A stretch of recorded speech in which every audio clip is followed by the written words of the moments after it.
Friends మనం veg కూర వండుకుందాం. అది కూడా ఏంటనుకున్నారా, చిక్కుడుకాయ. కార్తీక మాసంలో కొత్తగా చిక్కుడుకాయలు వస్తాయి కదా, చాలా బాగుంటుంది.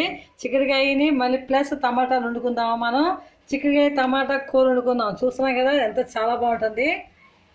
ఫస్ట్ మనం స్టవ్ వెలిగించాము, పానీ పెట్టాము, కొంచెం ఆయిల్ వేసుకుందాము. చాలామంది కార్తీక మాసంలో ఉపవాసాలు ఉంటారు కదా, చక్కగా పారాయణం చేస్తారు, కార్తీక పారాయణం అధ్యాయాలు చేస్తారు. అలాంటప్పుడు వంటపూడి భోజనం చేసి బాగుంటుంది. అలాగే మనం ఇప్పుడు ఆయిల్లో కొంచెం పచ్చిమిర్చి వేస్తాం, ఆనియన్స్ వేసేస్తాము.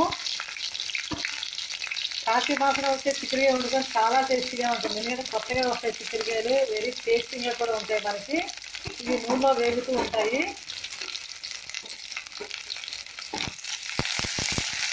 బాగా వేగిపోయినాయి కదా, మనం ఇప్పుడు చిక్కుడుకాయ వేసేస్తున్నామే. చిక్కుడుకాయ చక్కగా నీట్గా కడిగి పెట్టుకున్న చిక్కుడుకాయలు ఉల్లిపాయలు వేగిన తర్వాత చిక్కుడుకాయలు వేసేసుకుని ఒకసారి మొత్తం తిప్పేద్దాము. వేగిపోయి అలాగే చిక్కుడుకాయలు వేయాలి కదా, ఇప్పుడు మనం సాల్ట్ వేసేస్తాం. కొంచెం సరిపోయేటట్టు, కొంచెం తక్కువ వేసుకుంటే చాలా మంచిది సాల్ట్.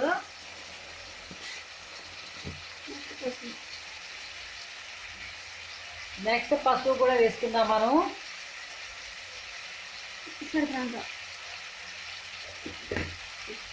చిక్కుడుగా చక్కగా మనకి నూనెలో వేగిపోయింది, ఉల్లిపాయలు కూడా వేగాయి. అలాగే పసుపు వేసాము, కొంచెం సాల్ట్ వేసాము. నెక్స్ట్ మనం టమాటా వేసేద్దాం. టమాటా చిక్కుడుకాయ కూడా చాలా మంచిది. టమాటా అంటే మనకి చక్కగా స్కిన్ గ్లో వస్తుంది. అలాగే మనకి చిక్కుడుకాయలో మనకి ఫైబర్ ఎక్కువగా ఉంది, మాంసకృతులు కూడా ఎక్కువగా ఉంటాయి. ఈ కార్తీక మాసంలో చిక్కుడుకాయ టమాటా చాలా బాగుంటుంది. మీరు కూడా వండుకోండి. ఇంకా 5 minutes 2 minutes వెయిట్ చేస్తే మన కర్రీ రెడీ అయిపోతుంది.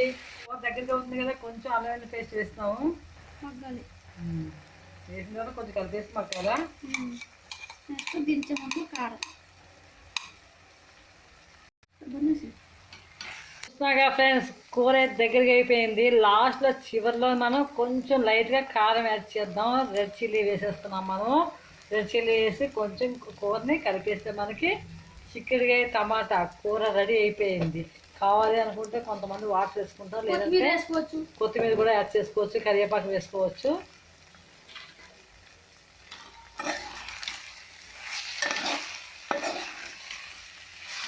కార్తీక మాసం ఫ్రెష్గా చాలా బాగుంటుంది చిక్కుడుకాయ టమాటా.